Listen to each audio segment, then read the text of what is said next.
appropriate for public that you would remember about Daddy. You can either come up and make a toast or a roast. And we kind of hope to make a roast.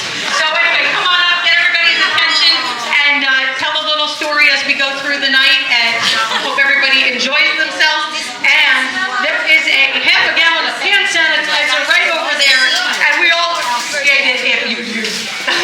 So, thank you for coming. Have a good night.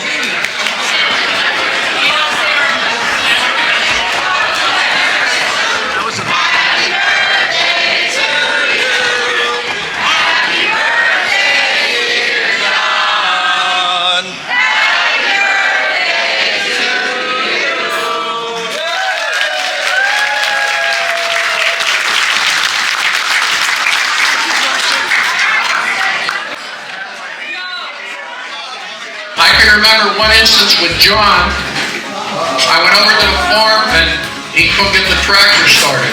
So he said, why don't you tow me down the road? So we hooked the chain up. I started towing him down past Garwood Fine's house. I see exhaust, tractor's running. Okay, that's good. We disconnect the chain. So up and down, turn around and Evercook's driveway. Tell me one thing, there's no brakes in the truck.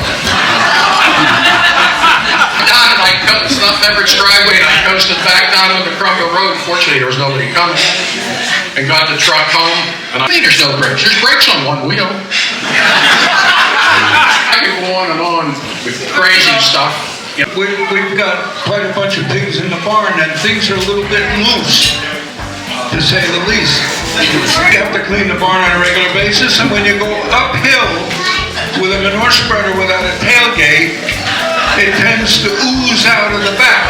Try to go downhill when it's full, and then that takes it down to Garwood's house, and he keeps complaining because his tomatoes grow too fast.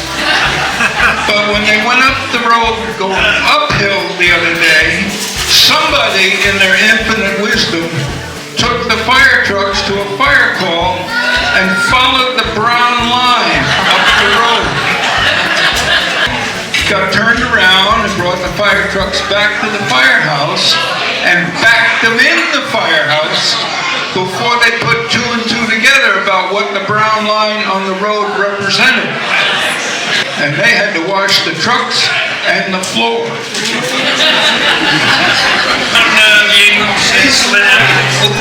Ulster County. I'm sure I met him the day after we moved down here, back in '74. Everyone knows that John Ingram is the code inspector, the building inspector. So we're going through we had the well in, we had the road pretty much in, we had the foundation in. Well, John shows up, and this is making an awfully good pig pen. For 6 years, there's been at least 2 pigs in that basement. They come from John's farm. Happy birthday, John, family, and all.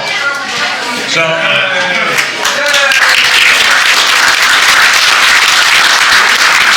So you can make all the jokes you want about horse manure and pig manure, but there's that heart of gold over there, and I will be eternally grateful for your friendship and what a great neighbor you are, and all these beautiful girls and boys you have.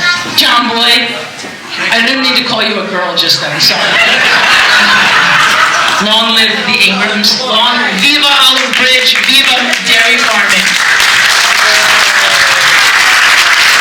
And when I would have some spare time, I was working at that time in the Merchant Marine at sea, and between ships, I'd be home and many a Saturday go over and help John at the mill. Here, just a quick show of hands. Remember picking up lumber from John's mill. There's got to be many.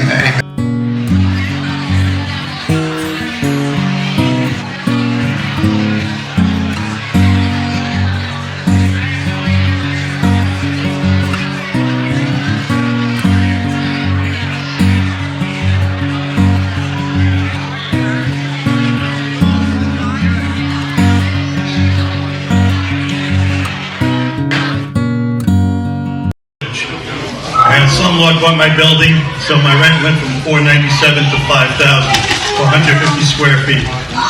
So I moved in directly across from John in this house that was abandoned for 2 years. So one day it was like this, the winds were pounding the place, it was 50-mile-per-hour winds, the rain was coming in. I was down with a handyman, we were standing in 4 feet of water, trying to get the heater to work.